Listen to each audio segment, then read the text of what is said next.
Gênesis capítulo 1. Vamos começar tratando sobre a potestade e majestade de Deus na obra da criação. Existe qualquer coisa particularmente notável na maneira como o Espírito Santo abre este livro sublime. Ele é apresentado, imediatamente, a Deus, na plenitude essencial do seu ser e no isolamento da sua atuação.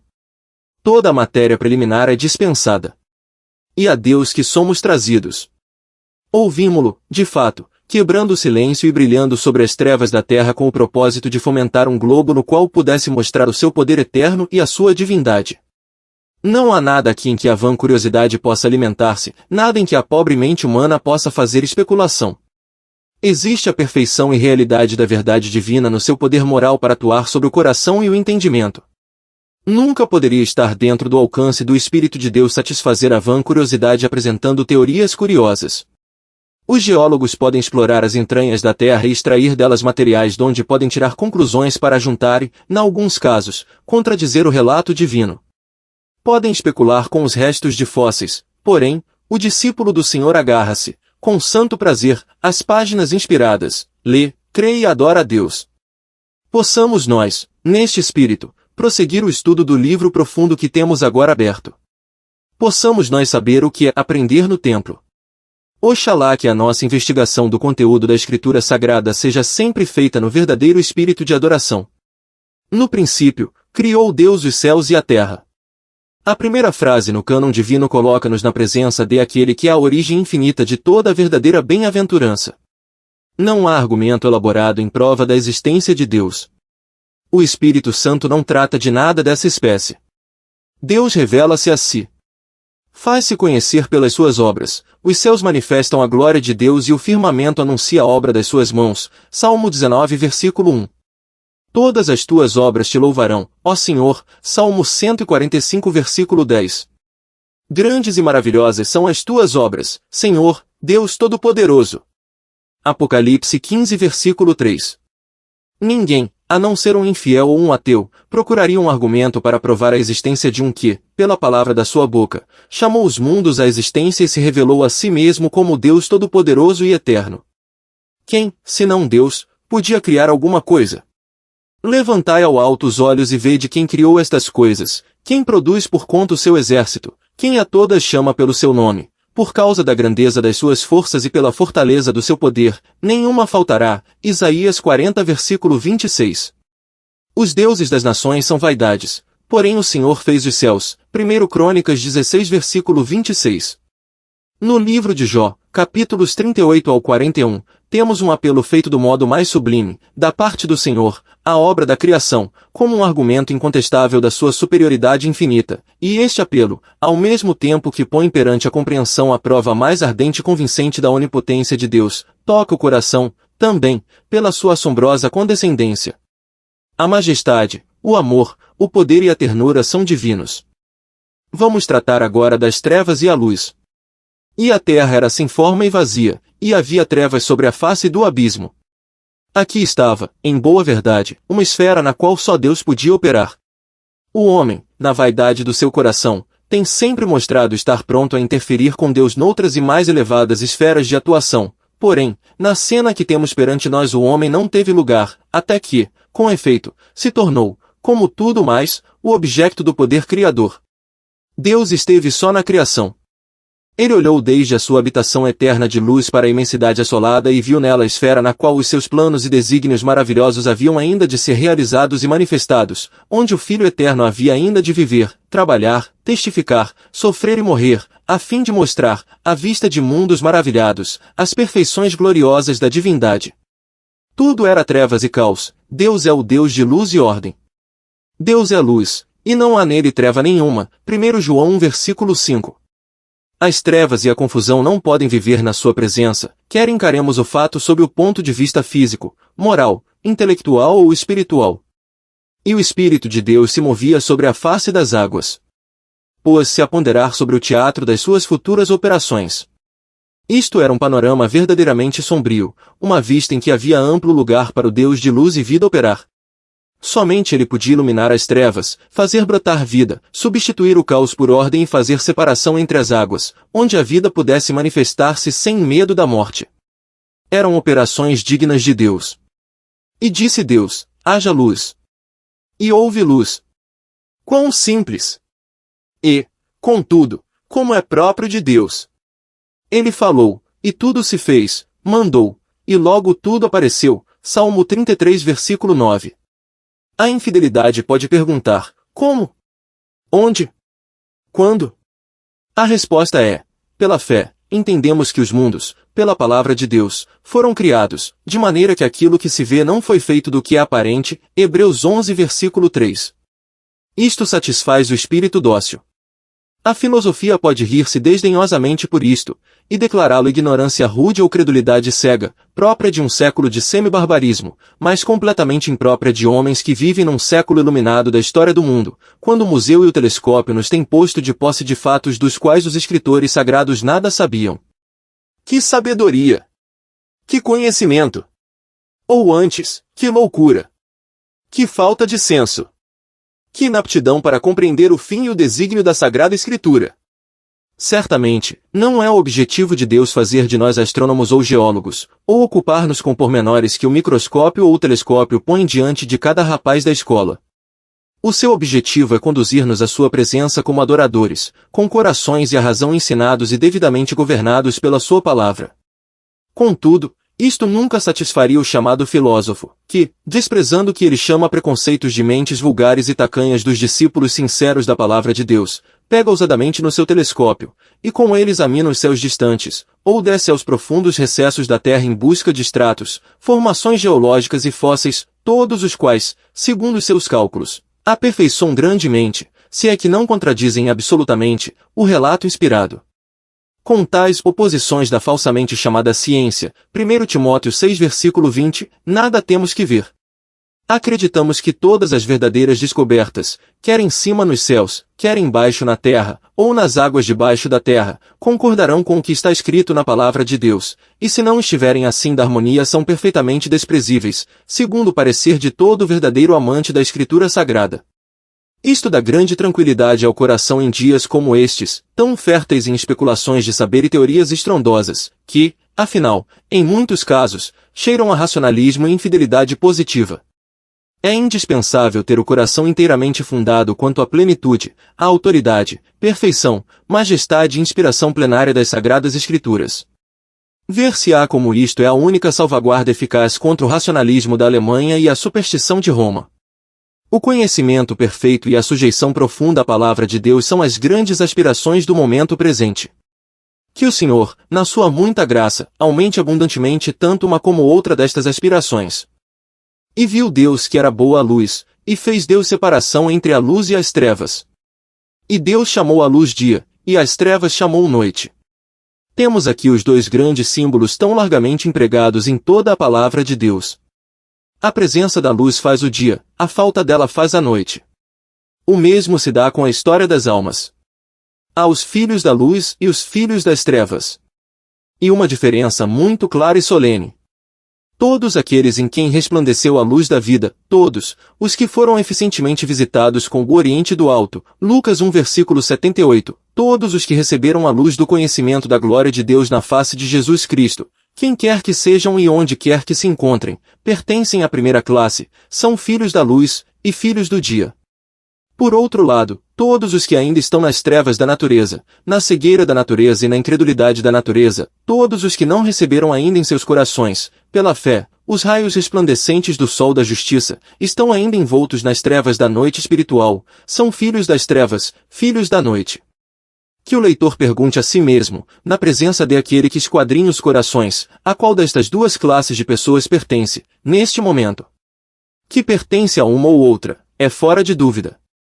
Pode ser pobre, desprezado e iletrado, mas se, pela graça de Deus, há um laço que o liga ao Filho de Deus, a luz do mundo, então é, na realidade, um filho do dia, e está destinado a brilhar, dentro em pouco, nessa esfera celestial, aquela região de glória, da qual o Cordeiro que foi morto será o sol central, para todo sempre.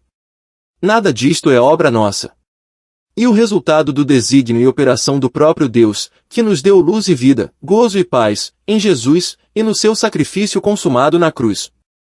Porém, se o leitor é totalmente estranho à ação santa e à influência da luz divina, se seus olhos não foram abertos para ver alguma beleza no Filho de Deus, então, ainda que tivesse toda a ciência de Newton, ainda que tivesse sido enriquecido com todos os tesouros da filosofia, ainda que tivesse bebido com avidez em todos os cursos da ciência humana, ainda que o seu nome fosse adornado com todos os títulos que as escolas e universidades do mundo lhe pudessem dar, continuaria a ser um filho da noite, um filho das trevas, e se morrer na sua presente condição ficará na escuridão e horror de uma noite eterna.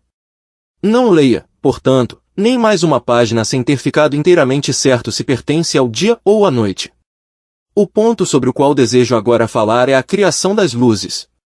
E disse Deus, haja luminares na expansão dos céus, para haver separação entre o dia e a noite, e sejam eles para sinais e para tempos determinados e para dias e anos. E sejam para luminares na expansão dos céus, para alumiar a terra. E assim foi. E fez Deus os dois grandes luminares, o luminar maior para governar o dia, e o luminar menor para governar a noite, e fez as estrelas. O Sol é o grande centro de luz, o centro do nosso sistema. Em redor dele giram os astros menores. Dele recebem, também, a sua luz. Por isso, o Sol pode, legitimamente, ser visto como um símbolo próprio de aquele que em breve há de levantar-se, trazendo cura nas suas asas, para alegrar os corações daqueles que temem o Senhor. A aptidão e beleza do símbolo é inteiramente clara para quem, tendo passado a noite em vigília, presencia o nascer do sol dourando com os seus raios o céu oriental. As neblinas e as sombras da noite são dispersas, e toda a criação parece aclamar o regresso do astro de luz. Assim será, em breve, quando aparecer o sol da justiça. As sombras da noite fugirão, e toda a criação regozijar-se-á com o raiar de uma manhã sem nuvens, o alvorecer de um dia brilhante e interminável de glória. Vamos tratar agora da lua e seu significado espiritual. A lua, sendo por si mesma opaca, recebe toda a sua luz do sol. A lua reflete sempre a luz do sol, salvo quando a terra e as suas influências intervêm.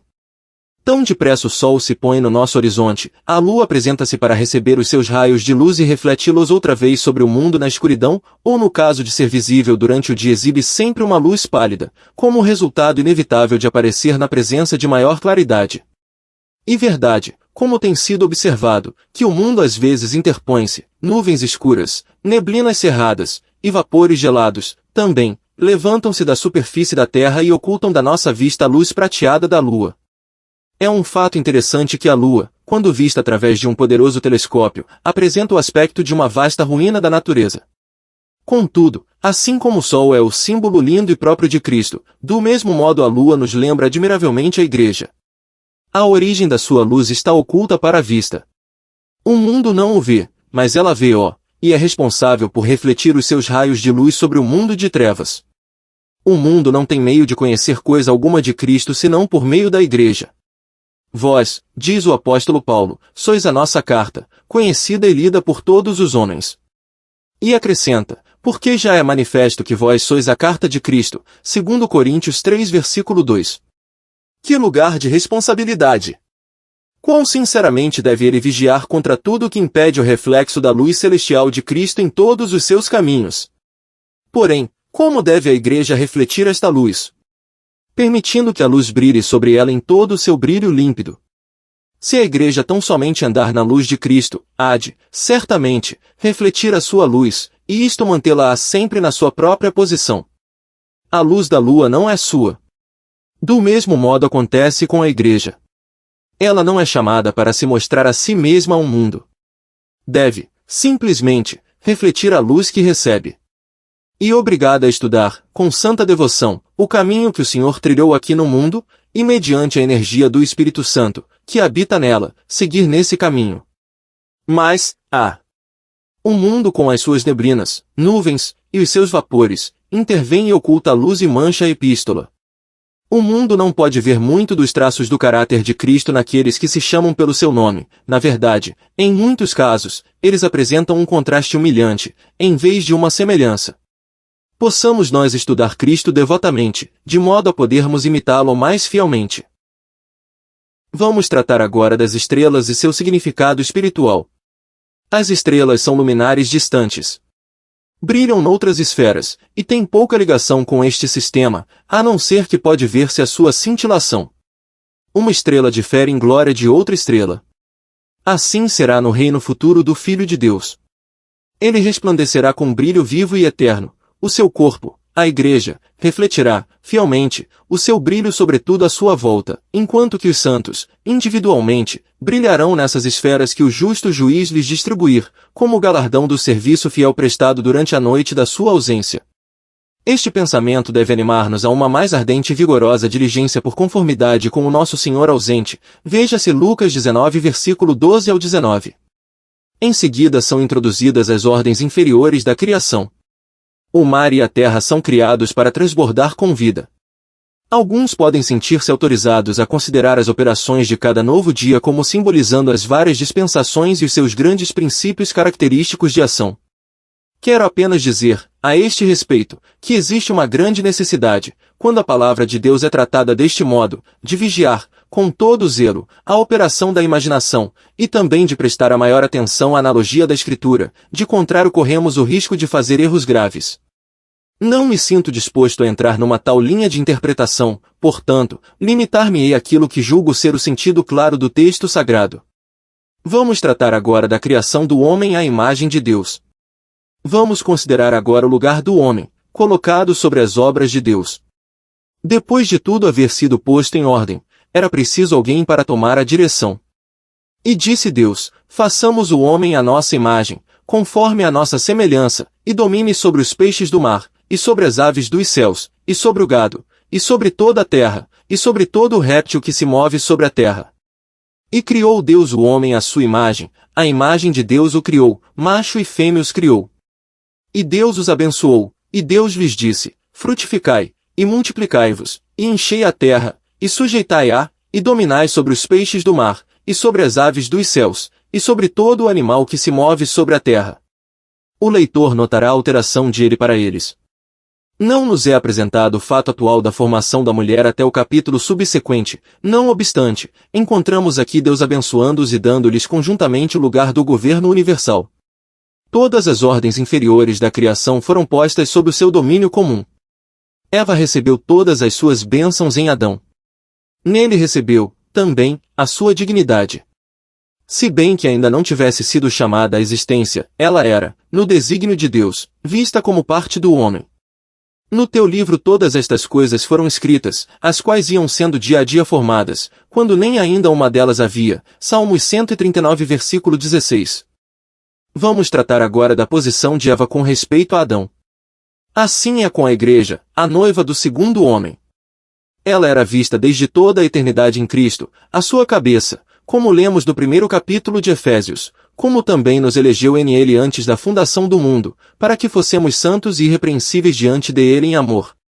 Antes que um só membro da Igreja tivesse respirado o fôlego da vida, todos eram, na mente eterna de Deus, predestinados para serem conformes à imagem de seu Filho. Os desígnios de Deus tornam a Igreja necessária para completar o homem místico. Por isso a Igreja é chamada à plenitude daquele que cumpre tudo em todos, Efésios 1 versículo 23.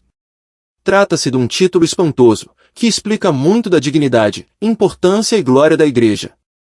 Em geral considera-se a redenção como dizendo respeito apenas à bem-aventurança e segurança das almas, individualmente. Isto, porém, é uma opinião muito fraca sobre o assunto.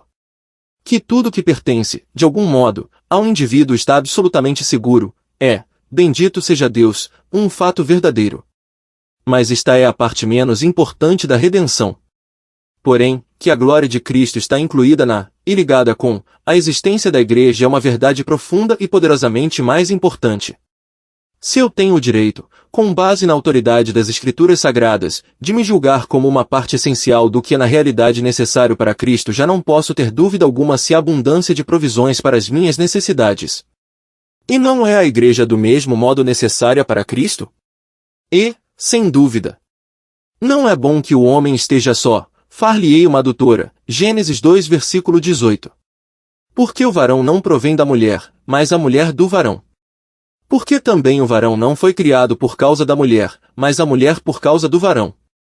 Todavia, nem o varão é sem a mulher, nem a mulher, sem o varão, no Senhor. Porque, como a mulher provém do varão, assim também o varão provém da mulher, mas tudo vem de Deus. 1 Coríntios 11 versículo 8 ao 12.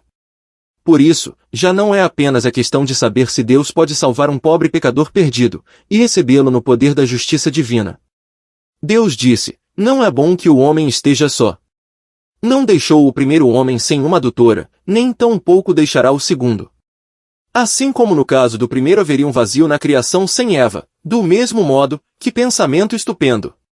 No caso do último haveria uma falta na nova criação sem a noiva, a Igreja.